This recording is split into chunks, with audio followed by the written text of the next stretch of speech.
रक्षा मामलों के हमारे सहयोगी राजीव रंजन इस खबर पर ज़्यादा जानकारी के साथ और जोड़ रहे हैं। राजीव, ब्रह्मोस मिसाइल के अलावा स्कल्प मिसाइल का भी इस्तेमाल किया गया है, ये खबर आ रही है।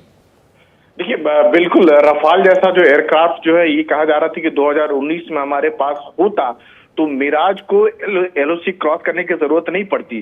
जो रफाल जो हमारे पास फाइटर है 4.5 जनरेशन, इसके टक्कर का पूरे एशिया में एयरक्राफ्ट नहीं है, लड़ाकू विमान की बात करें तो। और इसमें जो स्कल्प और मेटेओर मिसाइल है वो बहुत घातक मिसाइल है, 150 से 200 किलोमीटर की रेंज है।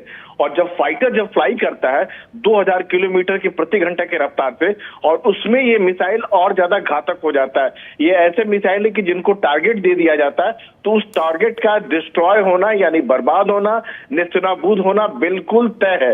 और खासतौर से सुखोई के में जो बताया गया है कि सुखोई में इस्तेमाल किया गया था, ब्रह्मोस का इस्तेमाल किया गया था, जिसके टक्कर का रोकने की क्षमता जिसको कह सकते हैं, पाकिस्तान के पास ऐसा कोई एयर डिफेंस सिस्टम नहीं है कि जो ब्रह्मोस को रोक पाए। जो उसकी स्पीड है, अगर पुराने ब्रह्मोस की बात करें तो उसकी जो स्पीड थी ध्वनि से 3 गुना तेज, यानी करीब करीब आप लगा लीजिए कि 3500 किलोमीटर प्रति घंटे की रफ्तार से।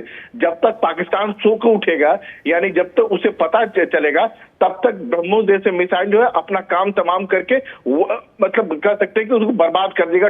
कुछ मतलब पता ही नहीं लगेगा उसको, इतना लो लेवल फ्लाई करता है। तो भारतीय वायुसेना को इसी कारण दुनिया की चौथी सबसे बड़ी वायुसेना कहा जाता है। तो कुछ ऐसे नहीं कहा जाता। तो भारतीय वायुसेना के मामले की बात करें तो आमने सामने तो पाकिस्तान टकरा नहीं सकता है, यानी उसकी हिम्मत नहीं है, ना तो कुवत है। जो आरटी कुछ एक जगहों पर फायर कर रहा है, चाहे बीजी की बात हो, बिम्बर गली की बात हो, पुंछ में कुपवाड़ा फायर हो, भारतीय सेना उसी तरह जवाब दे रही है जिस भाषा को पाकिस्तान समझता है।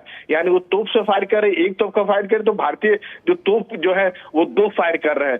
तो भारतीय ने जो टास्क दिया गया था, सेना को जो टास्क दिया गया था, प्रधानमंत्री और सबसे बड़ी बात कि देश के लोग जो उम्मीद कर रहे थे, आशा कर रहे थे कि बदला लेने का, जो पहलगाम में जो आतंकी हमला हुआ था, निर्दोष सैलानियों को टारगेट किया था आतंकियों ने, पाकिस्तान पर आतंकियों ने, उनका भारतीय सेना ने बदला ले लिया। उस महिला को याद कीजिए जिसकी शादी हुई एक हफ्ते भी नहीं हुए थे, जिसके सिंदूर को जो एक कह सकते हैं कि छीनने की जो एक कोशिश जो आतंकियों ने की थी, उसके सिंदूर को छीना तो भारतीय परंपरा को लेकर। और यही वजह है कि इस ऑपरेशन का नाम भी ऑपरेशन सिंदूर दिया गया है।